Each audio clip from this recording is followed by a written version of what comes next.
So far we have finished the voltammetric techniques and polarography techniques. Okay, in the voltammetric techniques we have finished with two techniques. Okay, linear sweep voltammetry and the stripping voltammetry. Okay, and in stripping voltammetry again we have seen the two types of stripping voltammetry.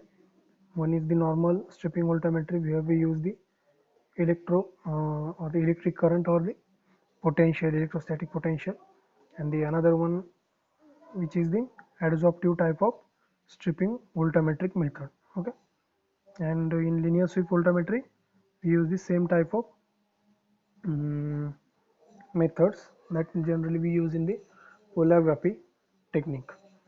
Okay, so next technique is the cyclic voltammetry. Okay, cyclic voltammetry. So as the name suggests, this cyclic voltammetry should use the potential range which is repeated after certain time interval.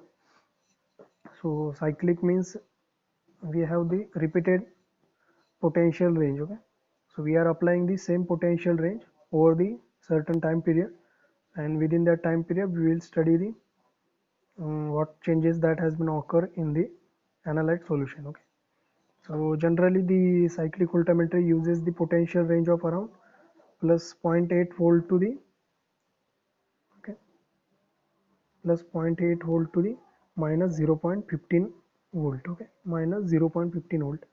So this is the potential range that is generally used for the cyclic voltammetric technique. So what is the basic difference between the other technique and the cyclic voltammetric technique? We can see here in the input signal. Okay, so the input signal that is used in the cyclic voltammetry is nothing but a potential ramp which is linearly increasing up to certain value, and again it will decrease from that value to the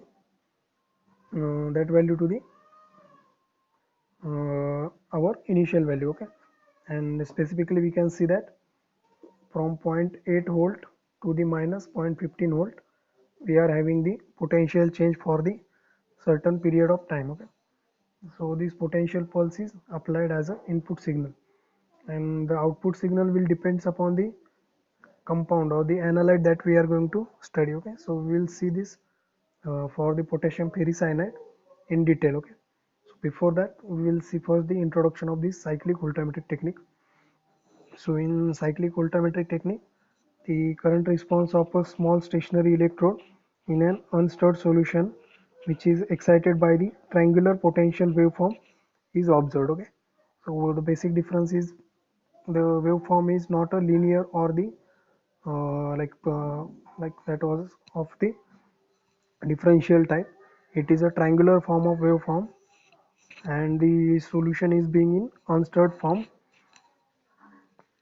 The potential range that is plus zero point 0.8 to minus 0.15 volt against the saturated calomel electrode.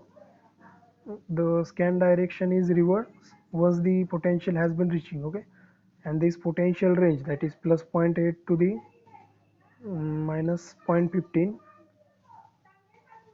this 0.15 to minus 0.15 to zero point 0.8 volt, these potentials are called as a switching potentials. Okay, so you may be asked like what are the switching potential that is generally used in the that cyclic voltammetric techniques. Okay, so the switching potential that is minus 0.15 and plus zero point 0.8, and the potential range is again same. Okay, the initial scan may be either in the positive or the negative direction, so it will be completely depends upon the composition of the compound and the what type of analyte that we are going to analyze. Okay, so first it depends upon the composition, and second it will be depending upon its various oxidation state. Okay, so the element having the different oxidation state will be analyzed using this technique. Okay, so the scan direction of more negative potential is termed as the forward scan, while the opposite direction means from negative to the positive, which is termed as a reverse scan. Okay, so generally cycle is ranging from 1 millisecond to the 100 second. So this potential is maintained or linearly increase and then again decrease for this much time interval for 1 millisecond to up to 100 seconds. Okay, so what is the input signal, or what is the specifically input signal for this cyclic voltammetry is as shown in this figure. So here this scan is called as a forward scan and this is called as a reverse scan or backward scan. So we can see that the potential is changing from positive value to the negative value. Okay, so this type of scan is called as a forward scan and this type of scan is called as a reverse scan. Okay, so remember this, what is forward scan and what is reverse scan. So the adjusting figure will show the input signal for the cyclic voltammetric technique. Now we consider the one example for the potassium ferricyanide. Okay, potassium ferricyanide analysis of this compound. So we have considered the potassium ferricyanide in 1 molar potassium nitrate. So this is subjected to the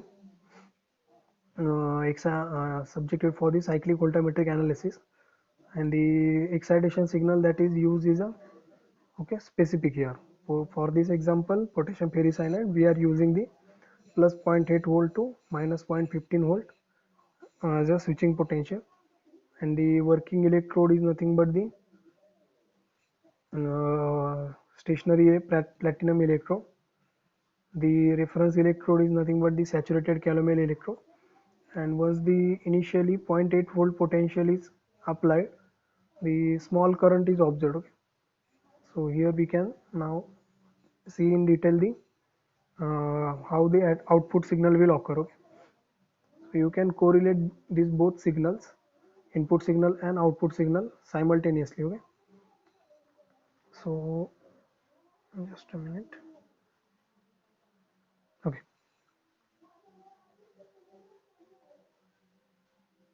so it will not be visible simultaneously, but you should understand both these signals. Okay, so I will draw this signal.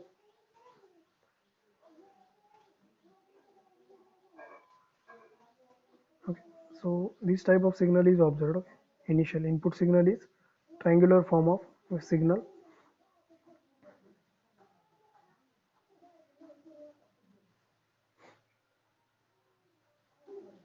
So let it be. So here we have considered the example of 1 molar 6 millimolar potassium ferricyanide in 1 molar potassium nitrate. So the working electrode is the stationary platinum electrode, reference electrode is the saturated calomel electrode. So at the initial potential of plus 0.8 volt, certain anodic current is flowing. Okay, here we can see that this curve, certain anodic current is flowing and it will reaches to the zero value, zero current value. So this initial current or the anodic current is due to the oxidation of water to give the oxygen. Okay? Oxidation of water. So this is the current which is not due to the analyte, that is potassium ferricyanide, but it is due to the oxidation of water to the oxygen. So the current, initial current is nothing but our oxidation of water. So next, the from plus zero point 0.7 volt to plus 0.4 volt. Okay, plus 0.7 volt to plus 0.4 volt. We does not see any change in the current.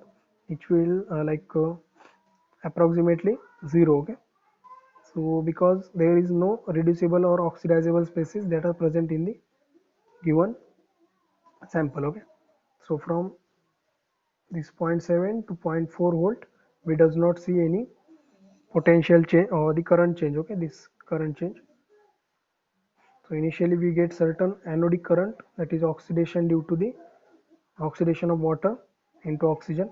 Then from up to 0.7 to 0.4 we does not see any current due to there is no any oxidizable or reducible species is present in the our given sample solution.